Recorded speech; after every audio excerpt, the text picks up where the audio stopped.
Hey yo, it's time to roar, get loud, let's ignite. Jeremy B in the house, we keeping it tight. Every weekday at 11, we ready to ride. Lions Talk Live, come and join the pride. Waking up early, it's that morning grind. Tune in to the show, leave the troubles behind. Jeremy B's the king, with the voice like thunder. Every word he spits, it's a lyrical wonder. Got the lions around, sharp and fierce. When we hear one pride, you can't help but feel your heart pierce. Talking all the topics, keep it real, keep it raw. With a lion's mentality, we're ready for the roar. One pride, it feels right. Jeremy B bringing the heat, morning light. Every weekday at 11, we taking flight. Lions Talk Alive, yeah, we ready to bite. One pride, hear us loud. Jeremy's in the zone, making us proud.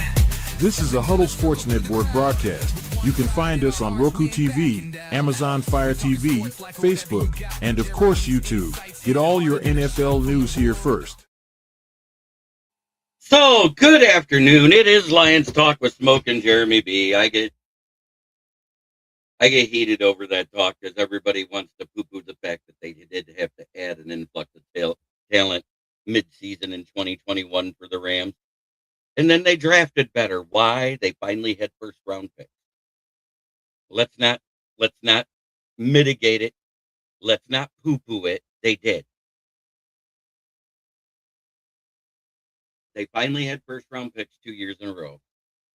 MDE, welcome. And for Ricky, Moonscar, J.I., and Nick. Get it out of the way. Let's get it up there. Well, Amon-Ra basically told fans yesterday the same exact thing I told them 2 days ago.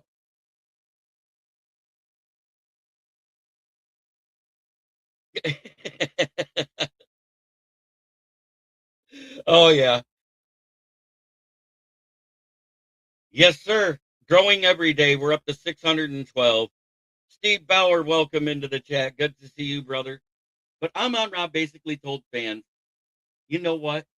If you trusted Dan Campbell, you didn't trust Dan Campbell when we hired him in 21. And at the end of the season, when he took over play calling with Anthony Lynn and having Ben Johnson help him not call the plays. Dan Campbell called the plays. He also called the plays for the first 3 games. I think you'd be a good DJ. Thank you. I actually used to be a karaoke host / DJ for a bar for about 4 years up in Bay City from 2007 to 2011.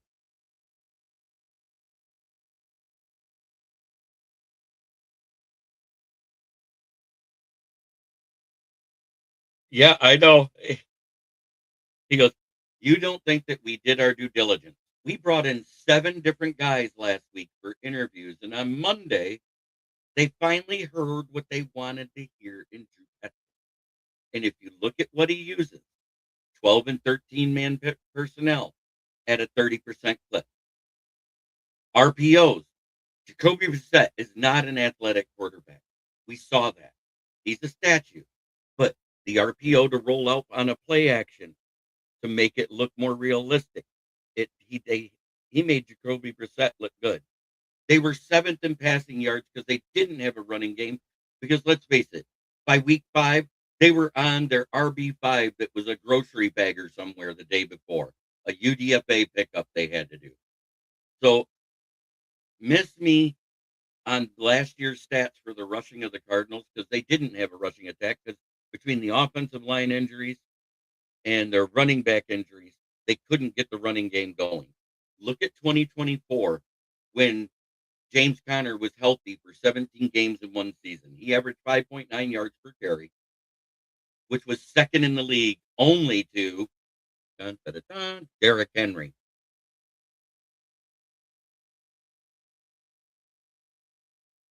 Exactly. I get it. But at the same time, he hired Ben Johnson. He promoted Ben Johnson in year 2 and let him take over the play calling in week 3. When we were 1-6, everybody was saying, fire them both. I remember all of this. Packers fans were making fun of us because Dan Campbell cried in the presser. Remember all that?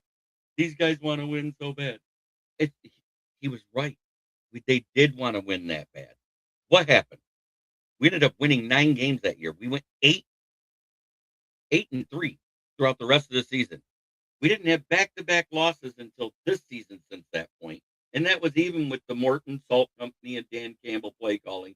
And yes, the defense suffered as soon as Dan Campbell wasn't being a field general type of coach.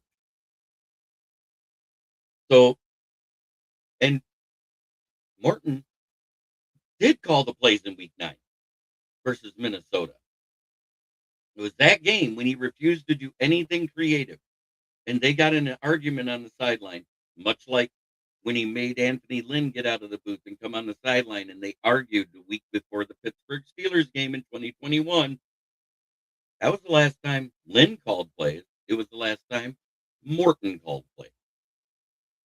But up until that point, our defense was doing good. It still did good for another 2 games after. It was mediocre versus Washington, and it was phenomenal versus Philly. But the offense, we couldn't get third down. We couldn't get fourth down. It eventually cost us that game.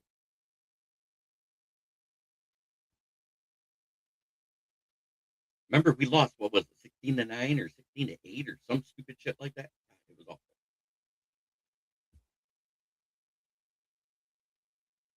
Amen. I didn't want him. I said that. I said no, because that offense fell apart. I mean, granted, they lost their center for the season. They had a couple of injuries on the O-line. Rashad White was missing half a year.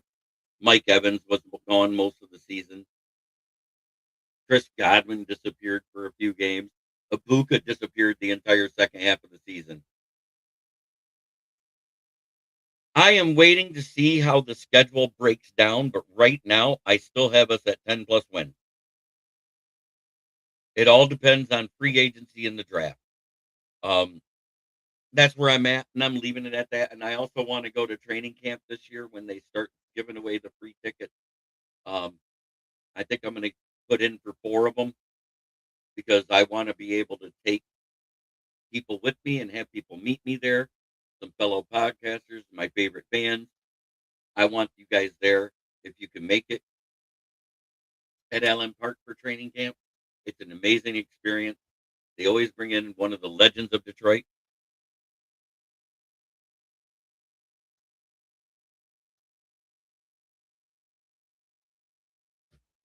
Remember, he didn't have a run game and turned Jacoby Brissett into winning games towards the second half of the season. Well, I did it prior to the 24-25 season with Grandma Trace Packer that comes into the chat. Thank you, Trick. Yes, Steve, you're the one riding locally with me.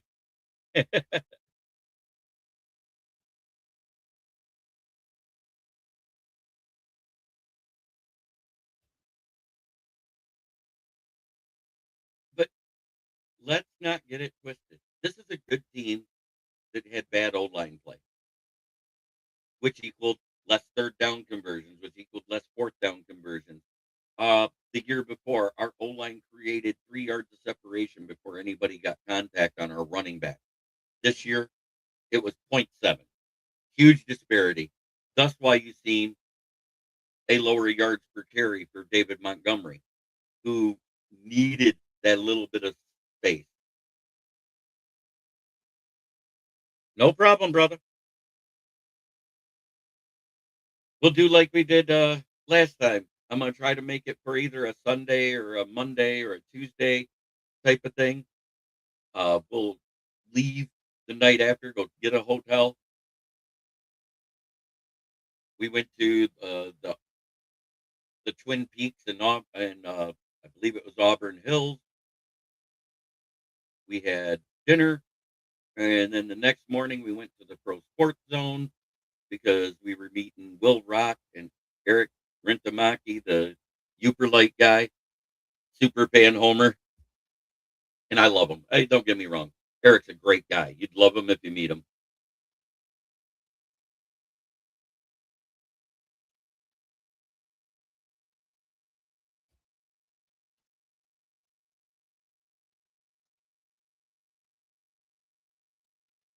Oh yeah, it's already hit true zero. 0 degrees Fahrenheit last night here.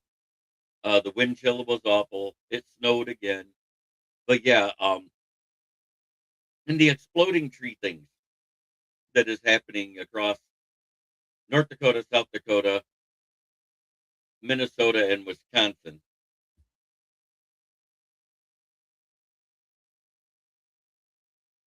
It's sapling because they create more sap. That's trees under 10 inches in diameter. It gets so cold that sap actually expands in the cold and puts so much pressure on the young wood that it explodes. It happens at degrees of negative 20 degrees Fahrenheit. And the polar vortex that's over that area hit it last night. Yes, exploding trees. It came across as a National Weather Service alert for that area last night. So you bundle up. You wear your long johns. You wear fleece lined pants. You double up your socks. You wear insulated boots. You wear hats. You wear gloves. You make yourself to where you can handle the climate. Living in Michigan is like sticking the middle finger up to Mother Nature as she tries to kill you. With the lake effect snows on the west side, you get a little bit of that on the east side, but nowhere near like the west side of Michigan. Uh, it's so cold that waves froze and looking like tsunamis on Lake Michigan right now up there near the Mighty Mac. I watched a video of some guys that became United States citizens legally from the UK, and every year they stay in a state because they have money. I think they already are planning on keeping him. I think Kyler Murray, the midget, the elf, whatever you want to call him, is the one that's gone in Arizona.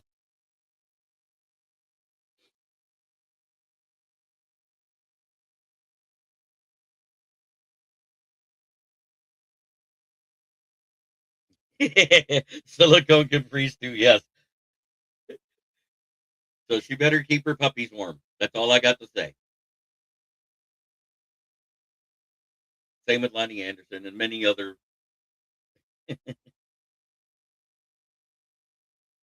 But I do not want the Keebler elf here.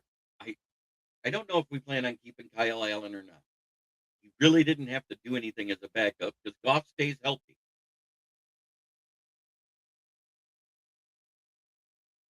Despite getting the most sacks and the most pressures of his career, he still managed almost at 70% completion percentage, 4,500 yards, 35 touchdowns, and 8 picks. Yes, his fumbles went up a little bit, but guess what? When you get sacked, they do. A few of those should have been put on the center and not off. Bad timing on snaps, missed snaps. There's a guy I like in the 7th round of the draft, maybe 6th. RBF. Good to see you, brother. But all in all, the sky is not falling in Detroit. It only is with bandwagon fans for the most part.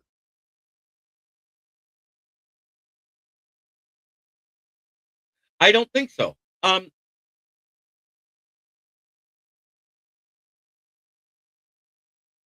I just I don't see how many of those mobile quarterbacks are still in the playoffs. How many? None. Everybody in there are mid to non-athletic quarterbacks. Matthew Stafford, Sam Darnold, statue. Drake May, slightly more athletic than Goff, but he isn't the guy running RPOs. Lamar Jackson, yes, I loved it too.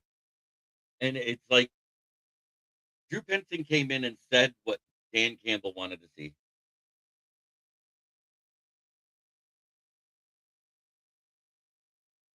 See, I don't think Josh Allen makes us better. The only thing he does is add athleticism, but regular season wise, he's great. But he's had postseason failures that everybody points fingers at Goff about. But at the same time, everybody points fingers at that Super Bowl that they say Goff lost. threw one pick that wasn't a pick six. They lost 13-3. Let's talk about who cost the game there. Josh Reynolds dropped a pass in the end zone that hit him in the hand. So did Everett, the tight end. Brandon Cooks had 15 yards of separation and a clear path with a beautifully placed ball in his hands and dropped it. And then on the next drive, dropped another one in the end zone for Brandon Cooks. Funny, Brandon Cooks had 4 drops in that game versus Denver. Josh Reynolds had a drop the week before for another team that got knocked out. Big drop, key moments, and everybody blames the QB. What I will blame Josh Allen for is the 2 interceptions and the 2 fumbles he had.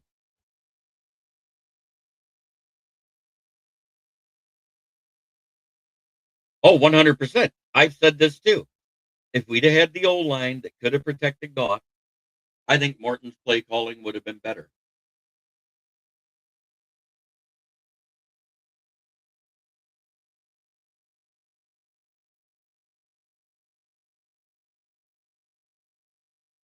I understand.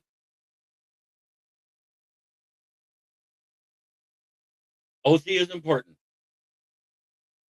But again, saying that we didn't do our due diligence when we had 7 interviews before Petzing came in. And this guy impressed Dan Campbell. He impressed Brad Holmes. He impressed the staff.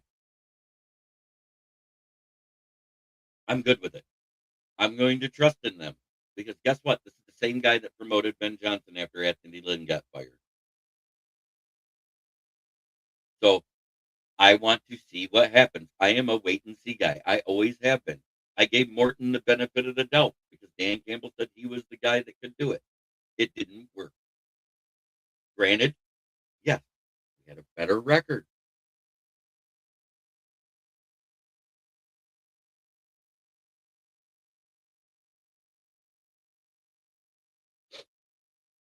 But Dan Campbell said he wasn't a fit. So I'm going to trust Dan Campbell's judgment on this. Why? If you look at the type of offense that McDaniel run, it was more of a spread offense, less zone blocking, more a different blocking scheme that needed for the running backs to be able to be successful. And we don't have that talent yet on this roster. We would have to change our blocking schemes to fit McDaniels, whereas Petzing runs a zone blocking offense. He uses the 12 and 13 man personnel we like to use, the extra tight ends, the extra offensive linemen, all of that. I think it's going to be Seattle versus Patriots unless Denver's defense shuts New England down.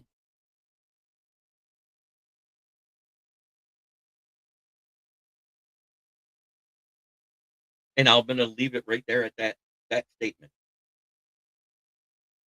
If Denver's defense is the difference and Jared Stidham just manages the game, they can win this game. I think that one is the harder game to predict than Rams at Seahawks.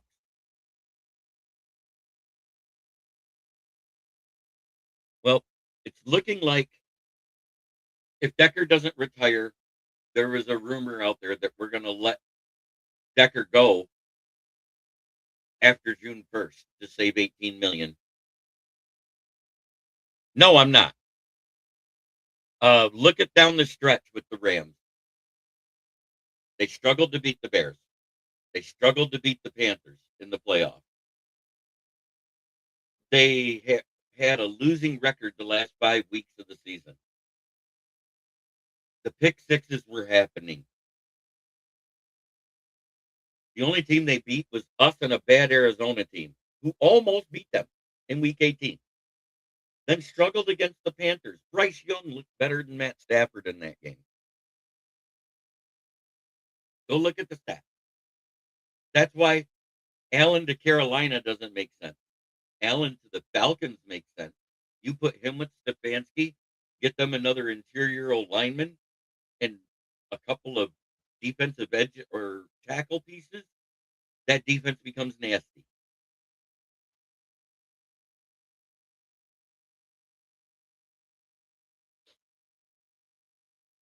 I only picked 2 winners that were wrong, and they were close. I didn't expect the Bills to beat the Jags, and I didn't expect the Rams to beat the Panthers. Other than that, I got all 8 other games so far in the playoffs right. 8-2.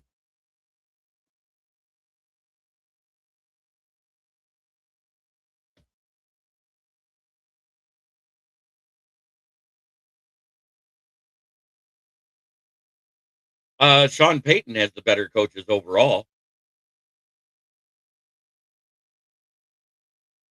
I'm sorry, that's the way I feel. Josh McDaniel's a better OC, but they have the better DC over there. Vrabel is more has a rookie DC, but he does more of the defensive play calling. Josh McDaniels takes care of the offense.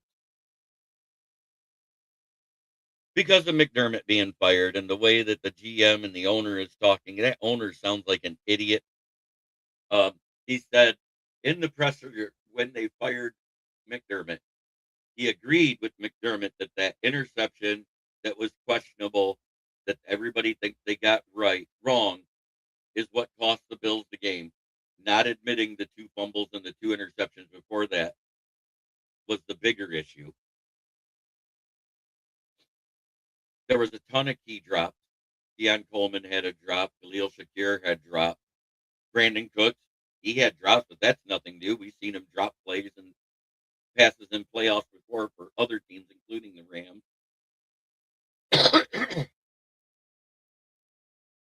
They went away from James Cook in the second half, and I didn't understand that. They went away from running the ball with Cook, and I think that was the biggest problem. They felt like they were falling behind and went pass happy, and that O-line isn't as good as everybody thought it would be for Buffalo, and that defense got after Josh Allen.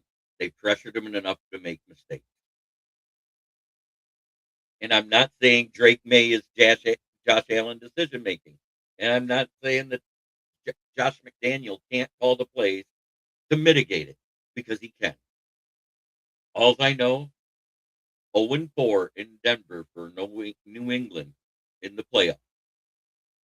But 2 of those were John Elway, and the other 2, oh wait, no, 1 was Brock Osweiler, and 2 were Peyton Manning. Oh, he does. I just don't know if he makes it this year to the Super Bowl. That's all.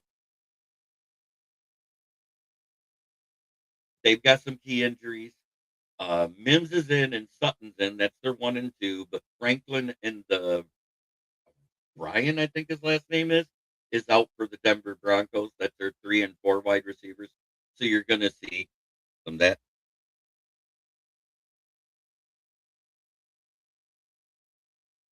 Well, Caleb did good for the Bears. I'm not going to knock him, but his accuracy is still an issue. We saw that come into play versus the Rams. He was airmailing stuff, trying to play hero ball. The 4th downs that they went for it, 2 of them equaled interceptions. 1 was batted down due to throwing into coverage. That's decision making, something I said he'd struggle with. Drake May is probably the better QB out of all of those.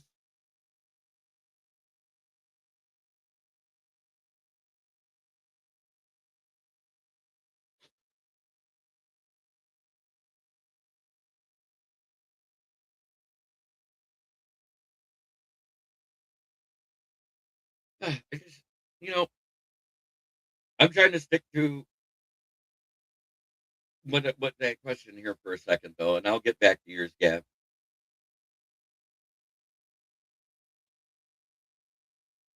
I think it's Drake May, Bo Nix, Caleb, in that order. Bo Nix looked like a good game manager with a little bit of athleticism,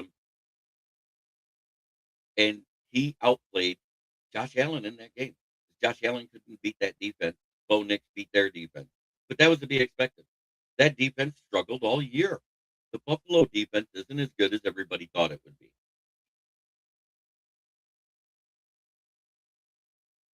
The Bears defense, if they're not getting turnover after turnover, that team can't win.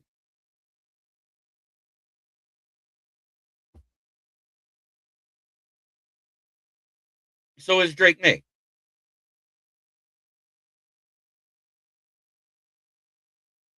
Oh, he did. But at the same time, he did stupid stuff too. Eight, eight late game comebacks they had. 8 of them. That's not sustainable. Yes, they are. They are from the same draft.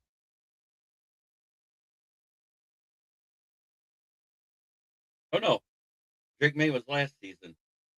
Yeah, that's right. Okay.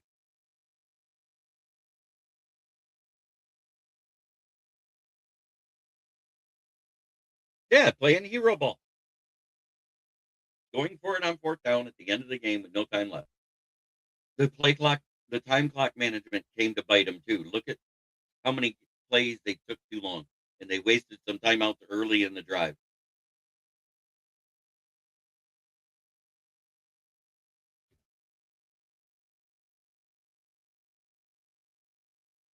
They could be, but at the same time, they're going to go up against a harder schedule than what they had this year. They had the 5th easiest schedule this year. Now they're going to have the 5th hardest.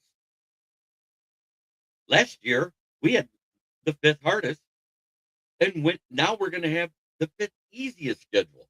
It's flipping. That's why I said we're going to win 10 plus next year.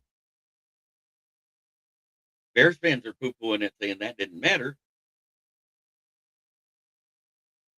But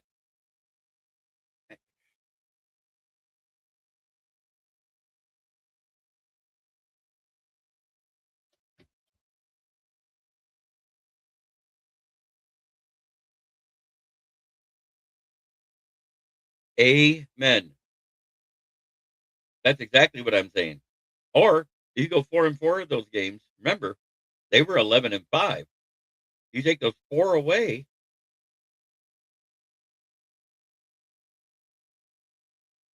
they're 7-9. Or 7-10. 11-6 is what they were, right? 11-6. Yeah, because we beat them. So if you take those and turn that to 4-4, that's 7-10. What if they lost all 8? There's all sorts of what ifs in there, but they didn't. Let's stick to what it is. They were 11-6. They won the North. Just like they told us the first year, do it again.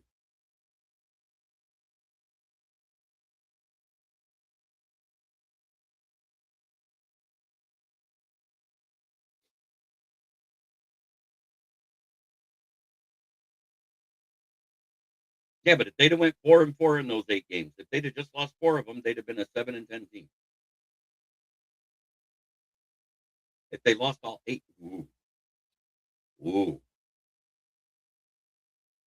they'd have been 3-14.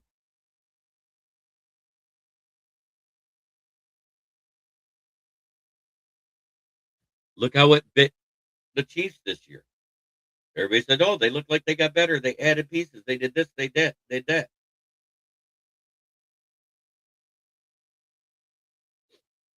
Right. It's just like when we had Stafford with Caldwell that last time. Amen. And that's what I'm saying. That's why I got our window starting at 10 wins again next year. Is this we split in the division, we win the 3 bad games, and then do what we do all the time, which we've been winning better on the road than at home. Everybody says, "Oh, we do the home cooking." No. We've been better at home in bad years than we have been on the good years. The good years, we've had the better road record.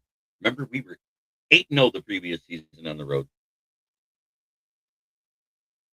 Amen. I agree.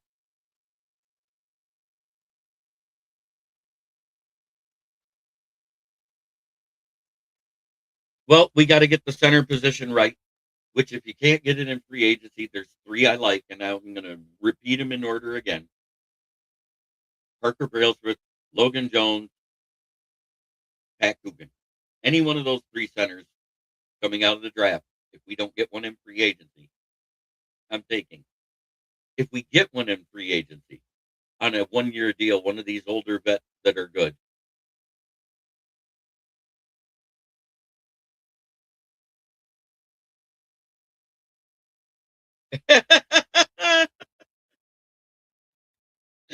Oh, I love it, MD.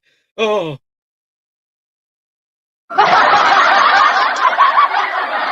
Oh, that's great.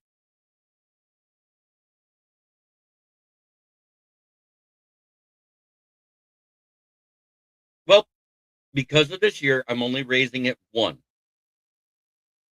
because we should be 10 wins automatically with what we got on this roster. We should have been 10 wins last year. There was a couple of questionable ones. I don't like blaming refs. You know, I'm not that guy. I don't like doing that. But at the same time, there was some calls that even analysts on the new DEI ESPN called out. Yep, I'm saying 10 to 13. That's where I'm at. And that's prior to the schedule coming out. But I'll narrow it down after the schedule comes out because I want to see where the toughened games line up, where the easy games line up, where it's at in the schedule, where the bye week lands matters. We saw this week bye week bit a couple teams this year, just like it did us the year before.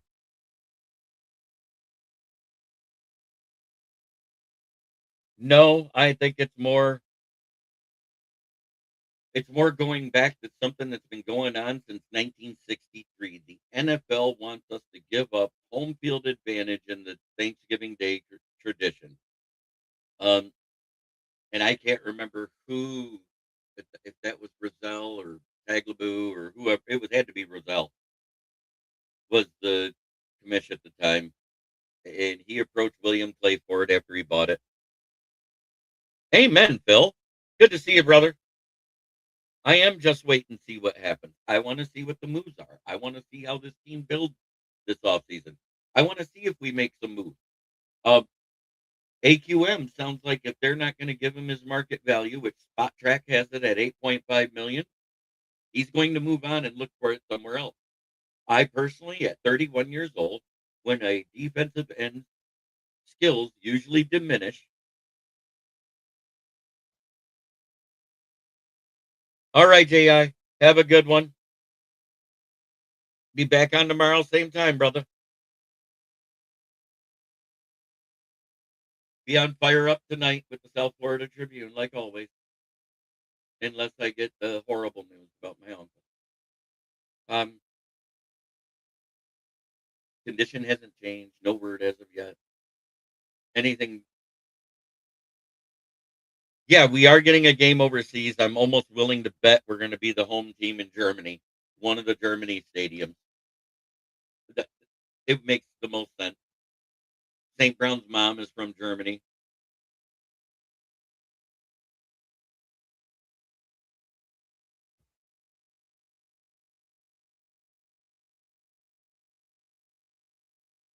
She was in such a rush to come over from Germany to get married, she forgot her paperwork and almost didn't get in.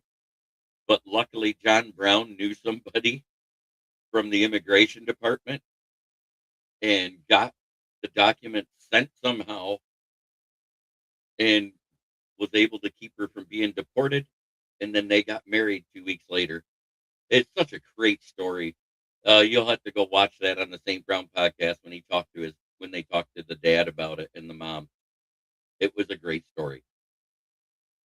I can't remember all the details exactly, but basically he knew somebody in immigration and had them approve it.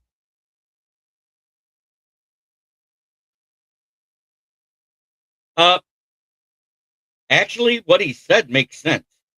The fans he's losing are the bandwagon fans that are going nuts because we didn't hire Mike McDaniel or Todd Monken or any one of those guys.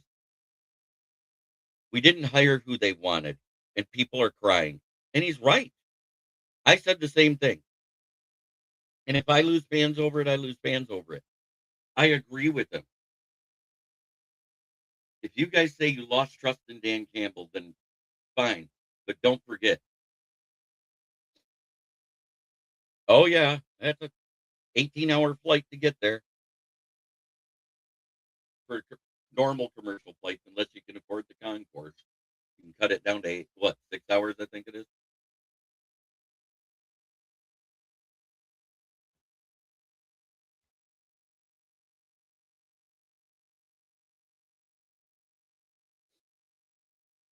Everybody is poo-pooing on the fact that Dan Campbell hired Morton. Are forgetting he's the one that promoted Ben Johnson.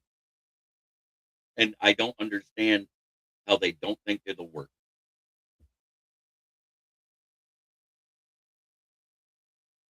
I don't have time for a mock draft today because I went a little over what I wanted to.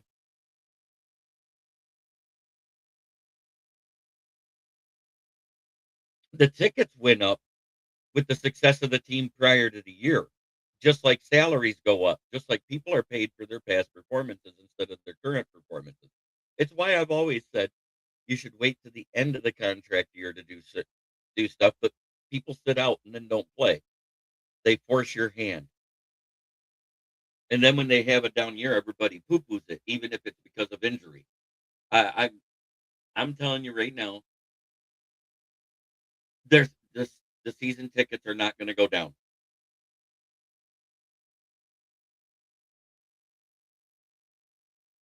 I haven't seen same old Lions behavior out except out of Lions fans.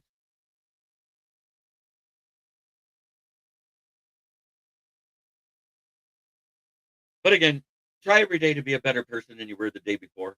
The only way to make the world a better place, it starts right here. Much love to everybody. I love the fact you're watching. I love the fact you're commenting. Make sure you hit the like on the way out. And if you're unsubscribing, you unsubscribe. I'm trying to grow, but I'm not going to sugarcoat how I feel and how I talk about it.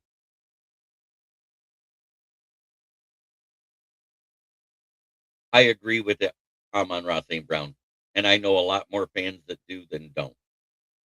Have a great day, everybody.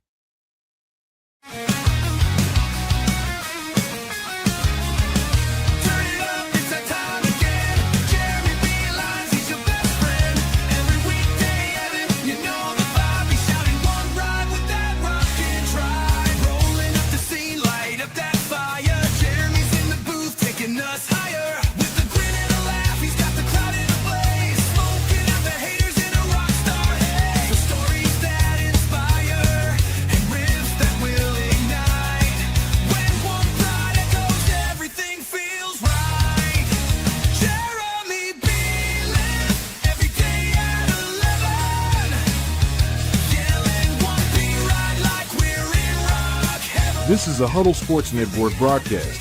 You can find us on Roku TV, Amazon Fire TV, Facebook, and of course YouTube. Get all your NFL news here first.